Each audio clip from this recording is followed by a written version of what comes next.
Holy frig, I'm in the land of Donnie Pelletier. I'm in Maine. It is the northeasternmost of the United States, with New Hampshire to the west and south, the Atlantic Ocean to the east, and Canada right up above us. It's the largest of the New England states, with a total area nearly that of the rest of New England combined. It is also considered to be one of the most rural states in the country, with 50% of it currently uninhabited.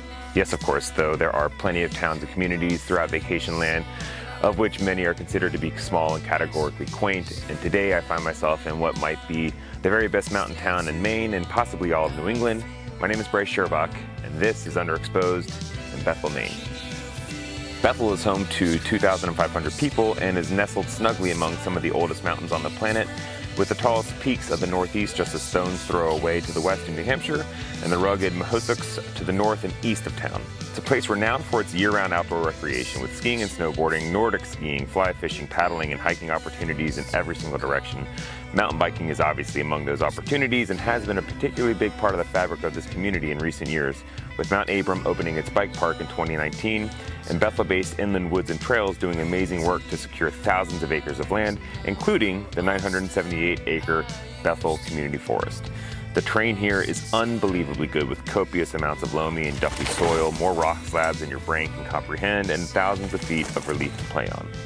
It also helps to have a dedicated contingent of volunteers and professional trail builders available to make the most of it, and we're going to sit and chat with one of them.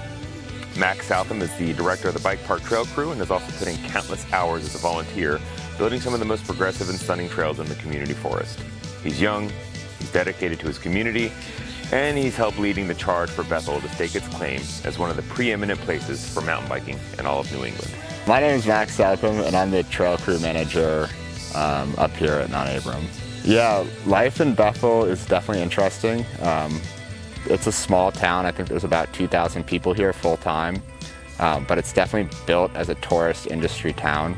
We have Sunday River, which is one of the bigger ski areas in the East Coast, so on a big weekend in Bethel, we'll get 10 to 12,000 people.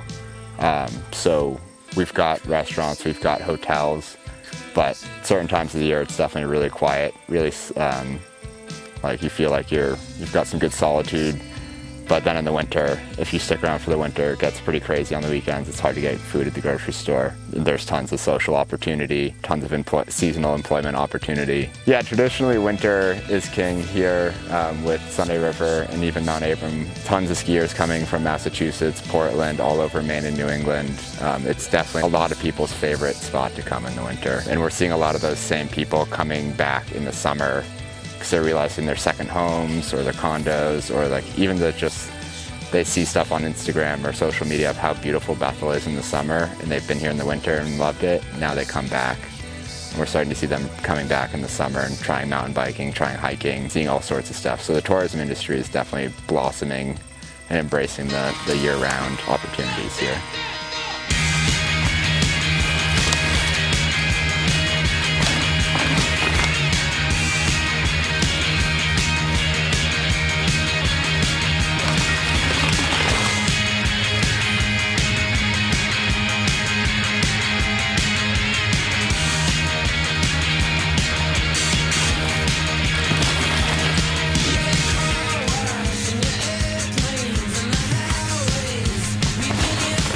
Mount Abram Bike Park offers riders over 1,100 vertical feet of drop from trails that descend from the very top of the mountain. Max and his talented and dedicated trail crew have designed and developed trails for riders of all stripes, with plenty of flow and jump lines that we've come to expect from a lift-served bike park, while embracing the steep and natural terrain that is abundant across the mountain. The result is an experience that feels increasingly rare among the more homogenized bike parks that seem to be everywhere these days. It gives you the opportunity to push yourself on the incredible terrain while taking in some genuinely stunning sections of western Maine forest.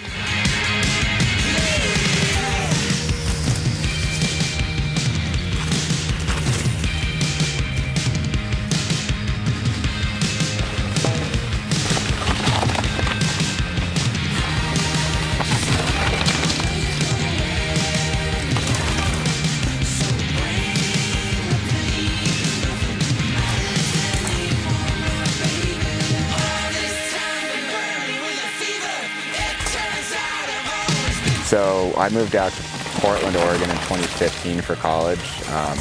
And at that point, I was a cross-country racer, did some cyclocross racing, and started like noticing how many people rode full suspension mountain bikes out there, and how many of my friends were starting to ride full suspension mountain bikes out there. So I, ended up getting the opportunity to buy a new bike, got a Switchblade and started riding trails out there. And I just loved the idea of climbing one climb continuously, getting to the top, putting your seat down, and descending one downhill all the way back to the bottom. Just like rake and ride plus trails where, it was either really well built or it was barely built at all, but no matter what, it was super fun. The riding out in the Pacific Northwest totally opened my eyes to what you could do with a mountain. Yeah, so our local trail nonprofit is a group called Inland Woods and Trails.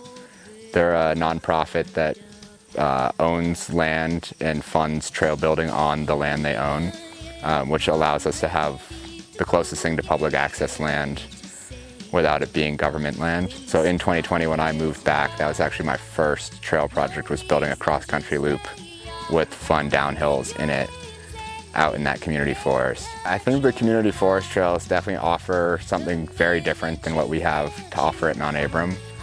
They're definitely more of a nature-based trail system where you're not seeing any infrastructure, like lift infrastructure, lodge infrastructure. They put the parking lots in. It's old logging land, so there are tons of access roads all up through the property.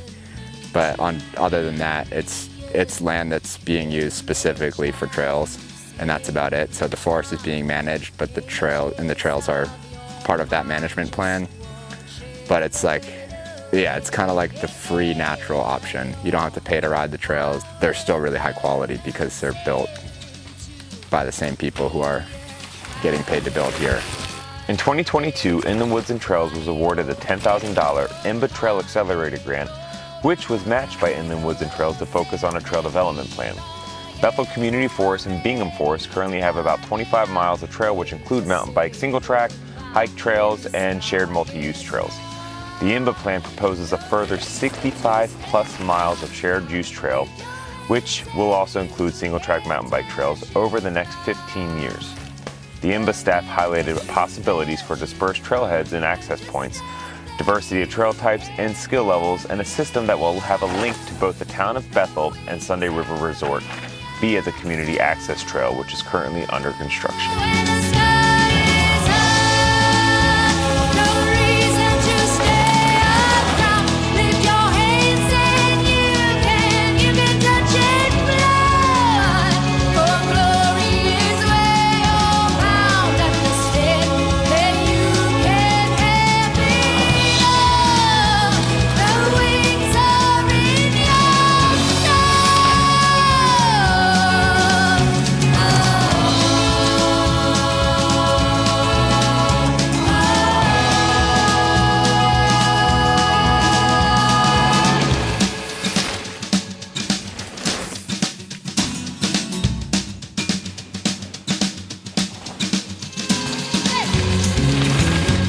I still have this just amazing love for being out in the woods and doing the work and seeing the product that I do. It kind of feels like being in an art studio. Why I keep coming back and doing it after work and creating more trail in my free time is that I want there to be the most really good trail here as possible. I like to go out there with people who are interested, and on the weekends when I'm volunteering, oftentimes it's more with people who aren't professional trail builders, and showing them some of my skills and some of my ideas and seeing what they think and hearing their opinions, especially that next generation of riders. I'm pretty young, but the kids who are in high school now or even middle school have ideas that I can't even wrap my head around. So hearing how they talk about trails and their ideas for features and stuff, totally what keeps me coming back, keeps me younger than I am. But also just providing infrastructure for that next generation of riders that I didn't have growing up here is I think that's the coolest thing ever. It's I rode cross country and now there's an enduro race team based out of Bethel that totally didn't exist. There's people hitting jumps and doing stuff that we didn't even consider possible when we were riding bikes in high school. So I think for me, what got me back to Bethel was this area is stunning, and I love the community. It's very grassroots, like it's almost like a barter town where you can like, oh, I need this, I'll trade them some trail building for XYZ. It just, yeah, it feels like a community that I want to be a part of, and it feels like a beautiful area that I want to continue to build trails in and show people how amazing what we've got is, because it's pretty sweet and I like to share.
It's been clear for quite some time that you can find good mountain bike trails in virtually every corner of the globe, but every now and then I find myself surprised by just how good a place is for bikes, and Bethel is a perfect example of that.